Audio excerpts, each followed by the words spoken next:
Hello and welcome to Paint the Edges with your host James Smash James. What is our YouTube subscriber at? Like under 20, probably. Hey, hardcore, definitely not It's good. no, I think it's above that actually. What, really? Yeah, I would have to go and check some of it, but Hold on, it's YouTube. Oh, apparently I need to sign in to have a look at things. subscribers What? 29. Whoa, okay, that's way more than I thought we had. I'll be Yeah. honest. I definitely didn't know that. Well, shout out 29 of you, and I know myself and you are definitely one of those. Yep. So 27. Yo, people have comment. Oh, fucking Scotty. Shout out Scotty. Came here to learn to properly paint the edges of my ceiling, leaving with the confirmation that sensation still does not equal stimulation. Oh, Scotty. Shout out. And then there's some Joseph H3R6Q commented. Nice. Appreciate you. We appreciate you. What? Not only taking the time to listen, but that extra step to leave a comment. We promise we'll get better at checking responses. I'm so sorry, but that is, excuse me, that is hilarious. Appreciate it. Yeah, just straight up appreciate We're you in moving up so many on ways. up, slowly but surely. Built on the basics. Was that? Oh, what is that? Dude, I don't even know. Look, shout out Marshall for just keeping things going as well, and you. And I mentioned you Marshall's every the real MVP. It's actually just like a standard thing of just you and Marshall because I don't know like the what's the saying, like I don't know my ear hole from my asshole at this very moment in time. I wouldn't have a clue at what the fuck is going on with half of these things. Sick. We actually have what, 4, 8. No, we have 9. This won't be, but there will be 10. There are it's up to 9 episodes at this very moment in time on Instagram, on YouTube. Sick. All right. Well, if you are not listening to this on YouTube, please go listen on YouTube or subscribe or do something. I feel like we have to ask that every now and then. We're going to forget for another 10 episodes. It's a good reminder. Even more so, feel free to share any of these episodes. Spread the good word with the people. I also understand if you don't want people to see us. Like, that's okay as well. Like, I don't like seeing. Look, dude, you obviously would appreciate it. I'm done with Australian barbers. Hot fucking done, murdered. I did see your picture Look the at other day. I mean, Taylor was like, it doesn't look that bad, dude. I hate it. I fucking hate it. Like it's like it doesn't look too terrible because I managed to like somehow save it in shaping it. But there was a point, and not long ago when I say this point, that if I sat like this, exactly as we were, you could not see my Thrive in Chaos tattoo. That is, yo, dude, that's the same length of beard that I currently have missing. Yo, yeah, fucking, I wanted to murder people. And I stupidly, I don't know why I did this.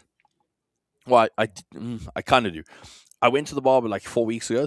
Yes, we're talking about my beard. Fuck anyone who's listening to this because I got to get this off my chest because I'm angry.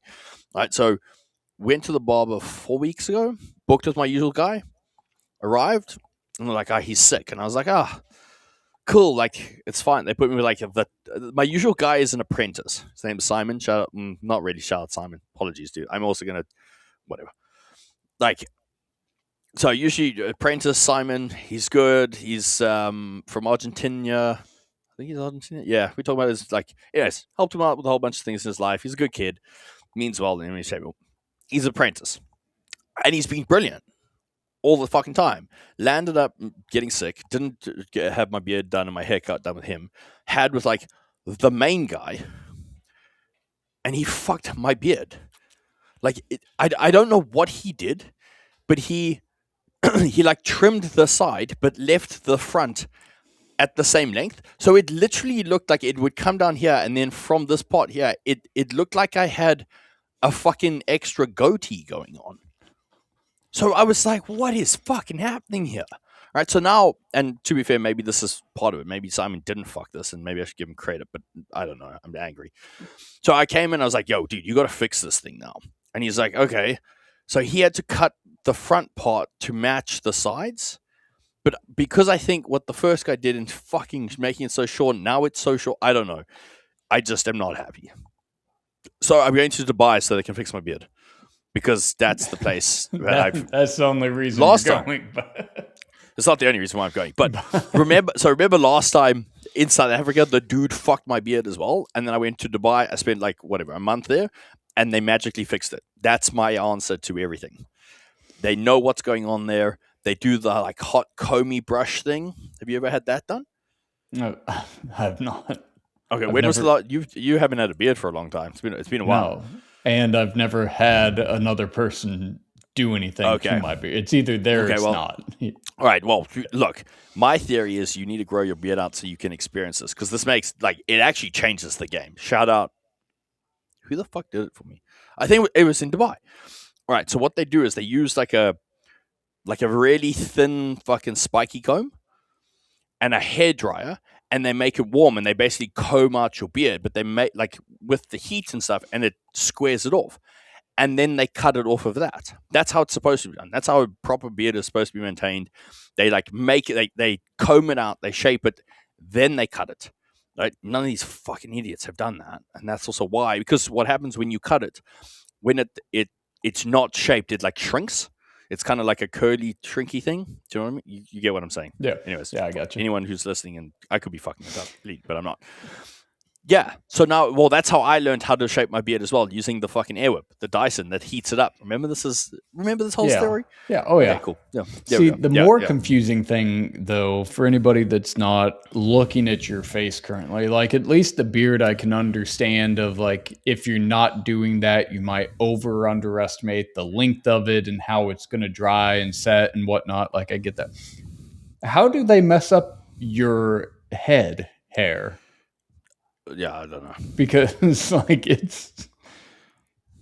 Don't ask. it just You have run it without a card. every question that you are putting out there right now.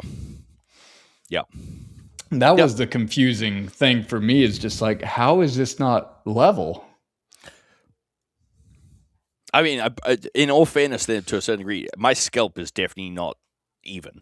Like I've taken many a fucking bash to this noggin. Like it's not in any shape or form fucking. And I got this like, have you got like a second human growing out the back of your head? No, at one stage they were like, yeah, they probably got to get that checked. It's not. I mean, I've never had anybody tell me that I need to get my head checked, but I mean, I have. I've definitely had it. That's why I go to a psychiatrist on a weekly basis. Anyways, fuck it. Whatever. 9 minutes of me talking shit. Hopefully you're still here. If not, well, you're doing something better with your life, to be honest. Topic of conversation. We've touched on elements of this before, I think. In like various podcasts from an RxD to I think we've done a bit of a paint the edges on this before. I don't know, what are we, 300 episodes in, 201 episode, whatever we're at in terms of paint the edges. But there's the concept of coaches within the industry, whether it's physique, whether it's bodybuilding, whether it's sports specific in terms of this. A lot of times coaches become coaches off the back end of being involved in the sport. And as I said, we touched on this before. We mentioned this in the gymnastics podcast. Like, you have got zero fucking clue in terms of gymnastics, but you can understand the shape of the sport. You can understand those things. Now, funny enough, we're going to go back into principles, which is a interesting concept. But at the end of the day, the principle of coaching, it is a multifaceted approach, in my opinion, of if you have never been at a level within a sport, and it doesn't need to be the specific sport that you coach in. And I think that's kind of the asterisk that I wanted to add, or maybe the context of our previous discussions, where we've generally said, or what we can see is like, if you were a really good athlete in a sport, you generally are a shit or not the best coach within the same sport. Generally. And yes, I am making a bit of a statement in terms of that generalized statement. and there are outliers in terms of this. But if you were at the elitism side of being the athlete within the sport, you probably are not going to be a good coach because you put all of your effort into being the athlete. Like, that's kind of self-explanatory. It doesn't mean that you can't learn the skills of coaching and develop that side, but most true athletes selfishly will always be really good athletes and not necessarily be able to kind of instill the coach element. Now, again, there are outliers. There are certain instances in terms of that, but I genuinely think, and especially like sports specific, if you were, a great NFL coach or a very, very good NFL coach, you were not a very good athlete, generally. Like, the only person that kind of comes to mind is like Yo Murph. That's it. Like, who managed to kind of be the outlier in some shape or form. Yeah, and I think an aspect that comes with this is based on the natural ability you have and as an athlete where the focus is that you Correct. have the athletes that their main focus is being the athlete, and if they have an athletic edge in whatever pursuit that they're in, they've never been challenged to necessarily have to figure out another way. If they've been successful in being the fastest, if they've been successful in being the most dominant in whatever sport they're in, it doesn't really force you or encourage you to figure out different technique, to figure out different approaches. And that's oftentimes where we'll see the side of it of coaches oftentimes aren't the elite level because they've been able to expand out their ability by learning different technique or having to learn the operational side of it that eventually transitions into being able to coach and being able to teach technique. Or you have the athlete that's just been able to compete and hasn't really had to learn some of the coaching parameters of it because they've just learned that. You'll see this oftentimes with athletes coming out of kind of making that transition from athletic pursuits just to, a regular person past sports where they've worked out for a decade, but they don't know how to train. They don't know how to program because they've never had to learn. Whereas you'll see a lot of these S&C coaches, maybe they weren't the most athletic person, but they had to figure out, how can I better my technique? Where can I find a competitive edge? And I think ultimately that's what it comes down to, is having to find that competitive edge creates that distinction of the transferability of like being able to be a coach and being able to be in some of these situations where you can adapt, adjust, and you have that ability or that mindset that a lot of athletes that we see never reach to that level that they have to stay competitive long term, because it's multifactorial in having the passion, having the interest, having still an ability even to stay competitive. But as we were talking about for today's episode, there's another side of it, not just that athletic side of coming in and being able to coach, but actually the coach's side of having been in situations that almost like an emotional intelligence that comes to being able to handle pressure, being able to understand stress, and one being able to manage it in those high stress situations, but even more so being able to not let that kind of let that play into how competitors or how athletes are performing. Yeah, I like the emotional intelligence side, or kind of like the label that we put on that, because it makes it more professional in that sense. Because we wouldn't talk about that from an athletic side. Generally, what we would say is an athlete has very good kind of like BMT, or big match temperament, right? They're able to handle that stress exceptionally well. But that is the same characteristic principle that I see very good coaches who have been an athlete within their career. Doesn't necessarily mean the same sport, right? But there has been some form of athleticism, whether it's high levels or kind of like a intermediate base level. Anything below that, I find they can't really keep up with it. They tend to struggle with this element of what we're referring to. I see it in obviously the physique realm, in like bodybuilding and even weightlifting and powerlifting kind of competitors and coaches taking them to stage and platforms of not being able to handle the pressure in regards to keeping their shit together to not put it on the athlete. And that's kind of what you're referring to is at the end of the day, you're supposed to be that calm, safe space, for lack of a fucking better word, not because they anyways. You're supposed to be that safe space for them in these game day scenarios so that they are in a more level-headed situation, right? And that comes from experience. That comes from you being in a competitive standpoint. That comes from you competing on the platform, getting on stage, living at that high level of stress to have to perform. And if you haven't done that, right, it's glaringly obvious. Like your nervousness literally infects that of the client. You can see them, whether it's comp in terms of body comp, you can literally see the client start to wither away. Whether it's like performance based, we can see that confidence start to decrease. And if you haven't lived that as a coach, and you cannot keep cool as ice or keep cool as a cucumber, right, you are going to negatively impact your client. I genuinely believe that.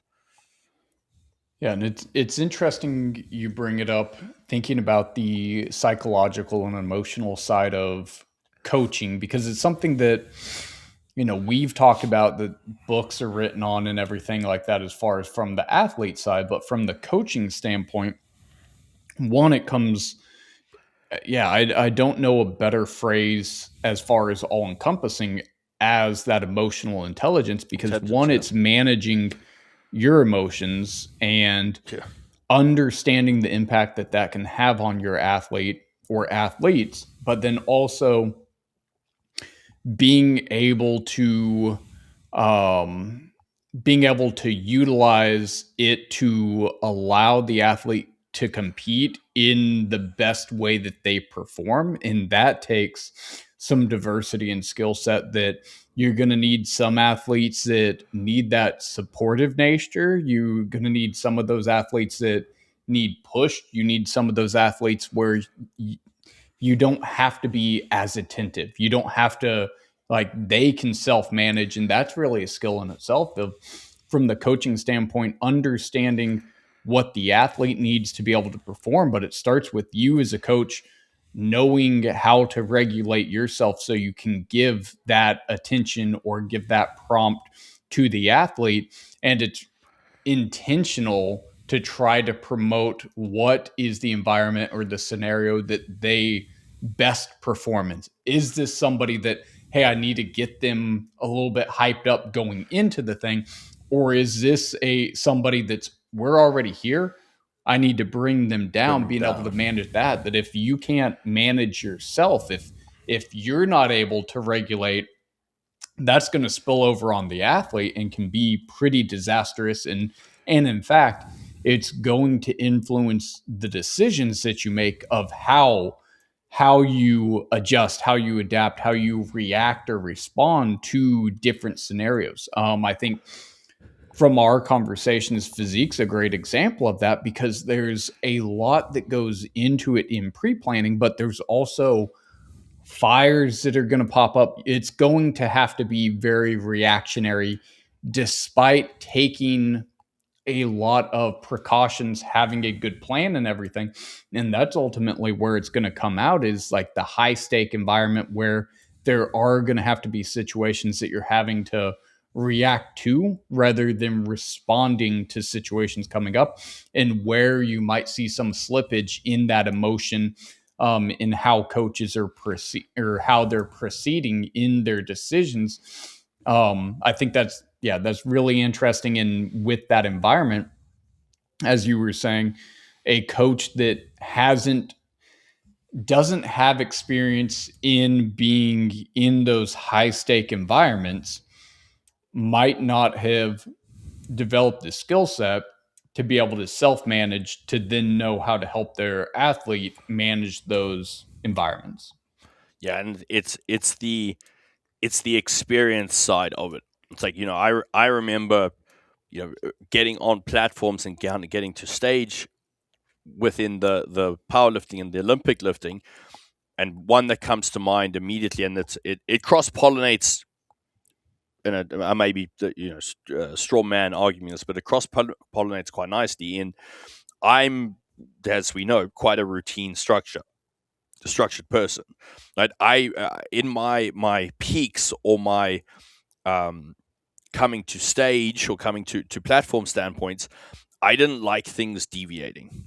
Well, I had a set routine, to the point of like my meals were the same. Like I drank the same type. I drank the same color drinks. I fucking had a little bit more excessive, like the same. Like I had a deadlift pair of socks. Like I had things kind of in my system, right? And it cross pollinates to physique and bodybuilding quite well. Like you don't want to just go and change things in that last week. And like that's where I see a lot of people make mistakes, and from two sides. One, not having a predictability of what's going on. That's the kind of one of the biggest things. Two, not understanding that stress is always going to be a factor that comes into the mix.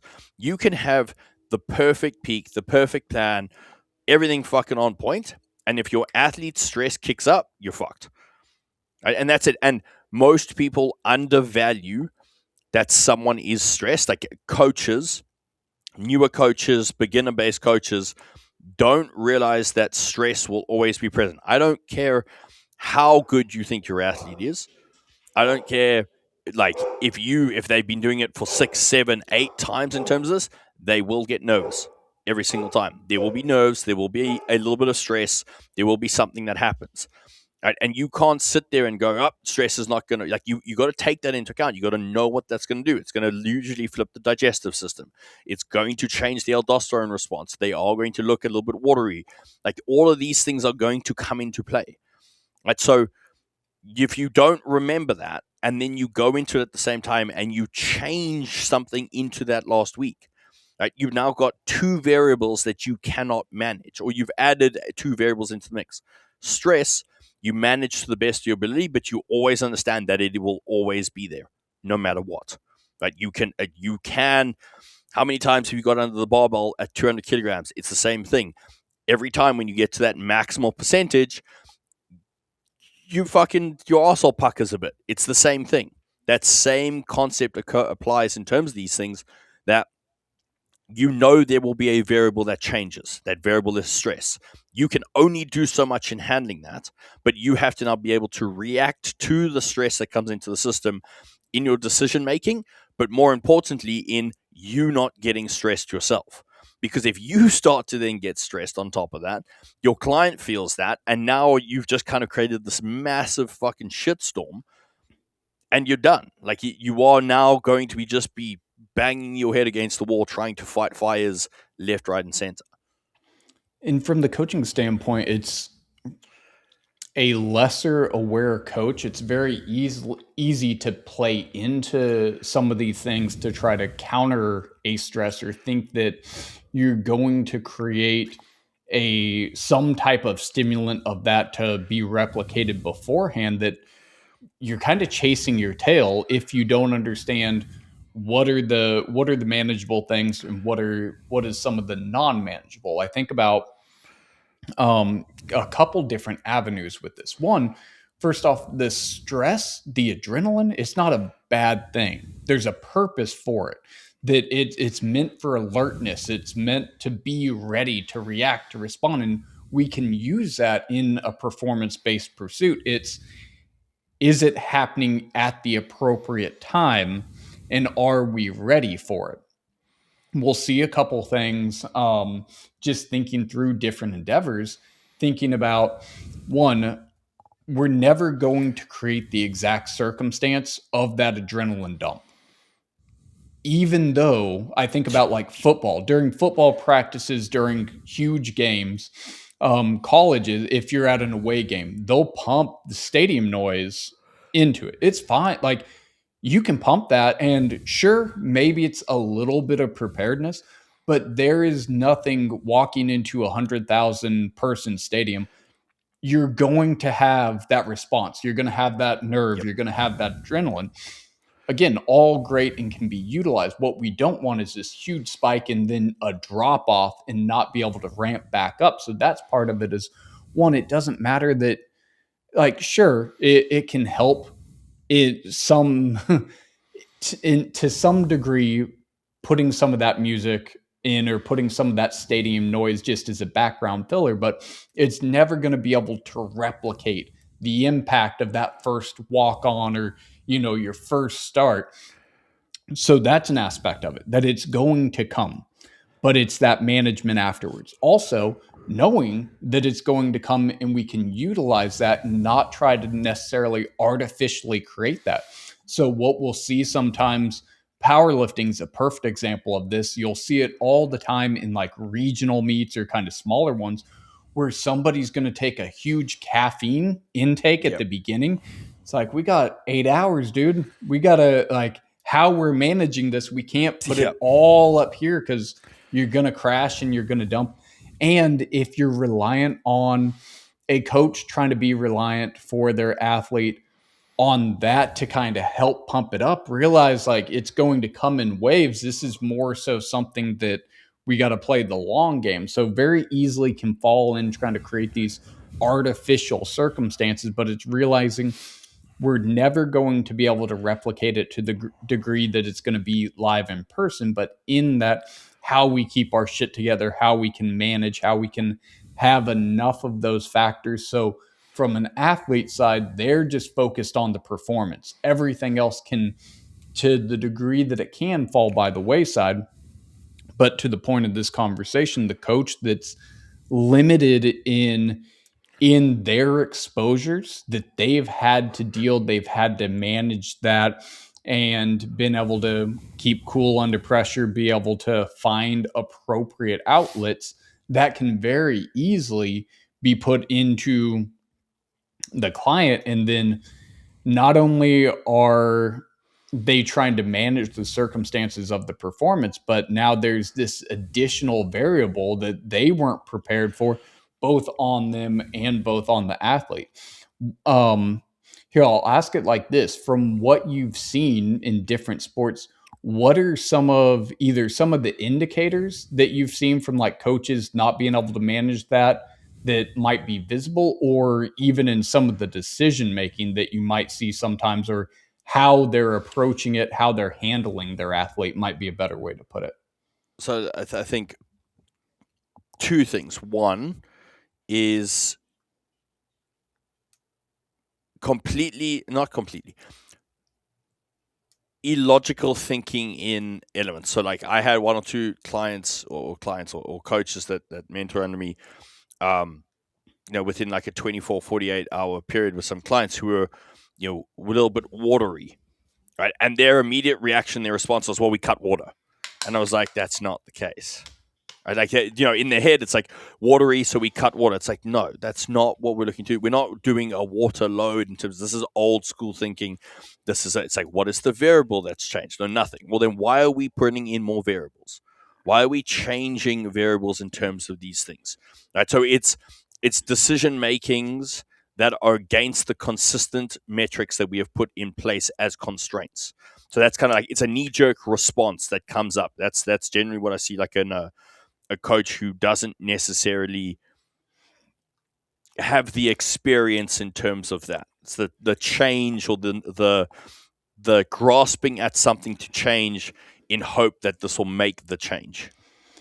Yeah, I think one, again, a example of reactionary, but that's another factor of it is, in that circumstance, it's a tight window, but you almost have too much time, where it's Yeah. like you have too much time that you can tinker with things, that it's like, Yeah. hey, we don't need to tinker with it. And also, that's a perfect example with water, cutting that or reducing it. thinking about the potential cascading effect that has in a Yes. 24-hour period where Yes. there's a point where they need to be more and less hydrated. And if we start playing with that so far out, now even more so behind the eight ball, where it's like, okay, well, now if we're dehydrated, it's it's not just like the hydration side of it. Now it's our ability to perform. There's some cognitive Yep. implications to it, that it has all these multi impacts where that one simple decision in that reactionary moment, now it's multifactorial in what it could be impacting. And you're spot on. It's the and this to add to my first comment there. It's the misunderstanding that the decision we make now impacts the next 10, 20 decisions that could be made going forward. By changing one variable now, we throw out our entire rest of the process, and now we start having to make multiple decisions kind of on the fly, is essentially what that does. When we change a consistent variable, as impacting as water hydration elements, whether it's electrolytes, whatever it is, that decision you make now is now going to affect every other meal, every other performance indicator, every other metric kind of going forward. Right. So it's like, why make the knee jerk reaction when the knee jerk reaction isn't required? That's definitely one of the big ones. Well, especially whenever we see the element too that, some coaches that mismanage it or truly don't have an understanding where it can really multiply and get out of hand quickly to dangerous levels if our solution to that is not just cut water, but if we add a diuretic.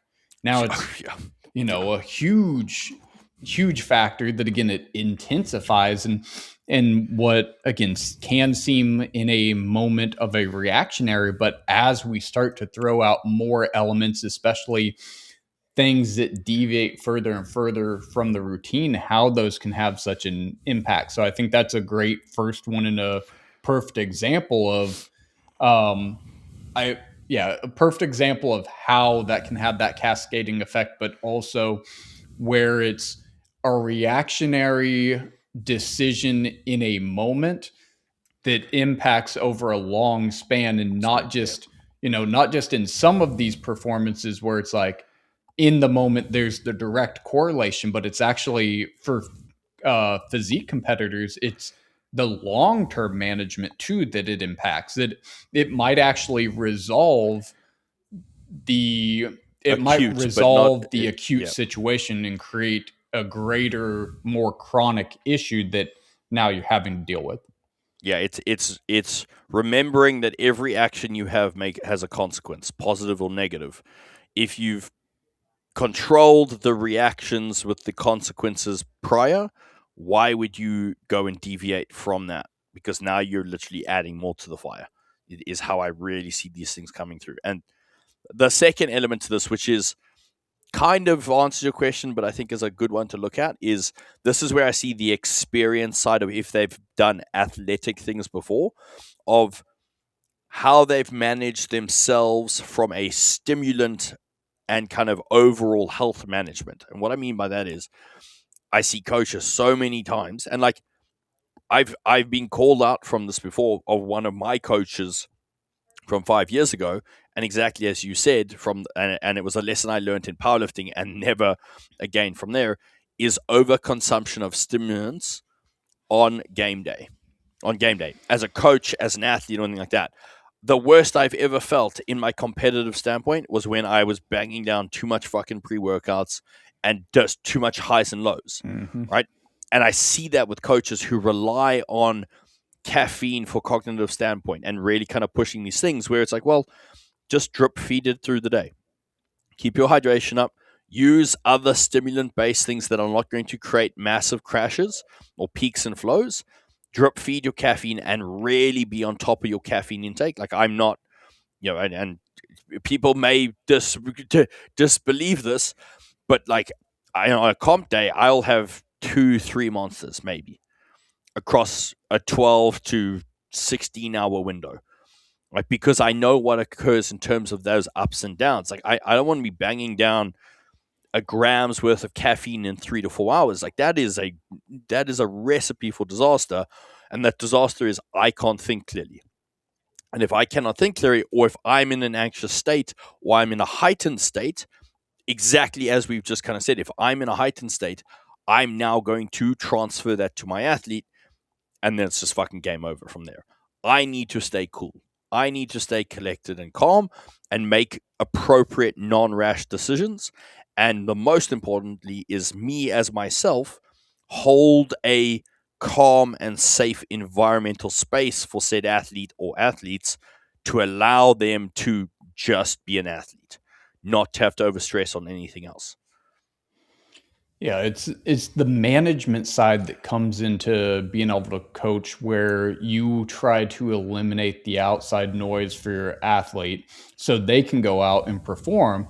But on your side as a coach, you need to be able to handle and manage that outside noise. So another perfect example I'm thinking about, because like just thinking about how long some of your days are whenever you have an athlete competing, but you're also around other athletes, coaches, some of the judges. So even something as minute as, from one round where you hear something or there's like some little negative thing, that if it unconsciously just slips out through you and manifests in your athlete, how that can completely change what they focus on, what they go through. So you are not only having to manage yourself, you're trying to manage that outside noise again, so the athlete can focus on the routine that they've developed, going through and not changing, not listening to anything to change from what you've trained, what you've developed, and what you've been working on. But something as simple as that to a lesser coach, even something negative where, I'm thinking, again, just on the fly, like, they really favor that girl, and it's somebody that they're competing right next to, and then that gets in their head, and how that again Yeah. can escalate to things or have them trying to change and deviate with a coach that's not thinking about it, that's not able to manage themselves and kind of be that barrier, as you said, be that safe space for the athlete just to focus on what they need to. It takes skill, it takes practice, but again, I think it also takes that exposure of having to kind of learn these things through trial and error and through that experience of yourself. And for coaches, it's also something that you can't really replicate. You're not going to be able to like replicate. No. You can't go in and practice of like, oh, my athlete's doing well or doing shitty. Like, not only how I'm going to feel about how they're doing, not only am I going to have emotions or thoughts on how they were judged, because those might not line up. I might have some disagreement, but you can't, if you disagree with how the first round went, you can't just dump that on your athlete because you're Correct. pissed off. Correct. It's so there's funny two things kind of came to mind as you were saying that. One, it's the little thing like if you go to your client, you're like, oh, they're running so behind on the show. That is something that like that is I like how it comes in the delivery of that. It's like, oh, we've got lots of time. The pace of this is just moving at a different level to what we expected. There's a big difference in the way that you communicate that versus like they're just so behind this week or behind on the show. It's going to be such a mission to try and pump you up. It's like, yo, fucking, you here to instill confidence, not make things worse. So the big thing that I do is, and I've seen this and I've made the mistakes, and this is like the two big things that I'll do. One, the conversation is always just like, things are going well. This is how many classes we have prior. This is the amount. This is kind of the time period that I'm expecting us to get on. Like it's around that time period. It's about the communication, and I'll always kind of communicate and then move away. Check in, move away. That's kind of how it is. It's not to sit there and go on or harp on about kind of what's occurring. The other thing that I'm I've seen this happen negatively. Is coaches who give instructions and then get frustrated or irritated if those instructions aren't adhered to. Right? So comes to mind, it's like, hey, we're gonna eat at meal one at 9 a.m. I want it finished by like 9:10. Right. And by like 9:10 you check in and it's like, have you finished your meal? No, not yet. Well, what are you doing? I've told you to finish your meal. It's like that's not how this works. So what I land up doing, it's very kind of like this is what I expect, right? And what I generally do is I give myself a 5 to 10 minute window. Like, so that like I come back, it hasn't been done. It's like, oh, cool. Can we just like make sure that this happens? We just want to do this so that I can see you in about 30 minutes time. It's like it's all in the deliverable of what you're trying to do. It's never a rush. It's never like run in and do it like this. It's always pre-thought out, and the conversation has to be very empathetic to a certain degree. Just like not like emotional intelligence. You have to have that at play. You cannot be snappy. You cannot be fucking showing frustrations. Like your job at that time period is to be the coach. Don't emotions have to be out of it as best as possible. Right? If you have fought with the athlete, shut the fuck up. It's your job as a coach to figure this one out. Same kind of concept and all that. It's extremely important, and I don't think it gets spoken about enough in this realm. And I think the time management side of it, you bring up a really good point and speaks to your experience. One, build in a buffer for yourself. Have enough wiggle room for you as a coach that is, again, going to help you better manage yourself to manage your athlete. Because in that situation, if it's like, hey, I need you to be done at 9:10, and they're not, it's like, well, get the fuck done. Let's go. If you don't build in that buffer, then what are we doing? We're rushing. We're starting. Hey, now I'm starting to get more anxious because now I'm under the window. Instead, as the coach, it's same scenario, but checking in. I built in a 5 minute buffer. Hey, we're not done yet. That's all right. Hey, take your time. Yep, things are going as planned. Or same as like if we're running behind, that can very easily turn negative, turn anxious, opposed to where we're kind of putting that more positive spin on it is like, hey, we have a little bit more time to relax. It's taking a little bit longer than we expected, but that's okay. Everything's still going to plan. We're right where we need to be. Again, I think to it of like the powerlifting scenario where you're the time as a coach, you need to manage the athlete's time of like, hey, we're 3 people out, because it can move super quick, it can move super slow, but there's a huge difference between, hey, we're 3 people out. Let's get moving. Let's get warmed up. Hey, want you to stand over here so we know when we're ready to go. Here's the numbers. We've talked about that in previous podcasts. But easy example, there's a huge difference than if you're standing over there on deck, watching, just waiting for the platform, you're up, your numbers, and just kind of mentally, the only thing you have to think about is going out and executing till your coach coming up to you, be like, hey, you're supposed to be on the platform right now. You still got your sweats on. And so now we're stripping, we're running out there. Hopefully you grabbed your equipment. Hopefully you have the stuff. And you wonder of like, oh, why did I miss this? Or you got it, but now it's huge here. And what's coming is that dump. And that's really what you're trying to avoid. So the time management is something that at every level, I think somebody can get better at, is going and kind of planning that out, being kind of the manager of the time, having an awareness of everything else is really going to help the athlete be able to have that focus, and it's going to help facilitate that trust where you're the one that they can just look to and you're like, nope, we're good. Hey, no worries. Okay, let's start moving a little bit, kind of moving them to the places. Now they're reliant on just you making sure they're where they need to be when they need to be, so they can just, again, be selfish and focus on them. They're not trying to manage all these other factors.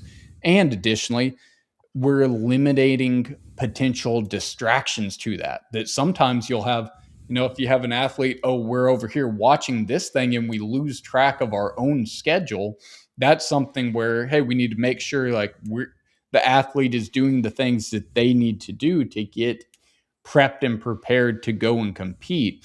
But that, I think that's a huge factor in getting better as a coach, is being able to be that time manager and being able to use that as an aspect of developing that experience. Yeah, it's time management in itself. I think is a lost art in most individuals, but in a coaching scenario, performance based scenario, being able to be very much dialed in that and make decisions based off it, I think is probably up there in my top 3 most impactful things to do as a coach. Yeah, and it's, to me, it's one of those that definitely top 3, but it's probably the one that We have the most is, control over, I think. yes, Yeah. yeah. Because I didn't quite want to say the easiest, but it's the most controllable. Control. Yeah, we can control that. Literally, it's within our grasp. We can be on time. We can make sure that these things. It's the thing that it's the variable that doesn't change. Funny that it's literally. I have that saying of like time is your best friend and your worst enemy, because if you fuck it up, you do fuck it up. But if you use it effectively, it can be one of your most powerful tools. Yeah, I think those are Time. We'll leave it on that end, but yeah, I think that's kind of it. Maybe further extrapolate out on it, but it's, I don't know, to put a bow on it. I think the best coaches are not necessarily the best athletes. However, they have had athletic exposure and they can understand pressures and the principle of stress and the principle of what it's like to perform at a high level and be called upon within these stressful scenarios so that they can instill that safe space, that confidence that they would have required back in the day when they competed. I think that's kind of like the principal side by it. They may not be the best athlete, but they have to have had some form of athletic exposure. Otherwise, they will never understand what it is like to be competing at a level. I think that's the best takeaway from this episode. Yeah. All right, guys. Well, on that note, subscribe, do the thing, share, subscribe, like, comment. I don't know. Nice. Just do nice. Nice is always acceptable. And we'll chat to you guys next week.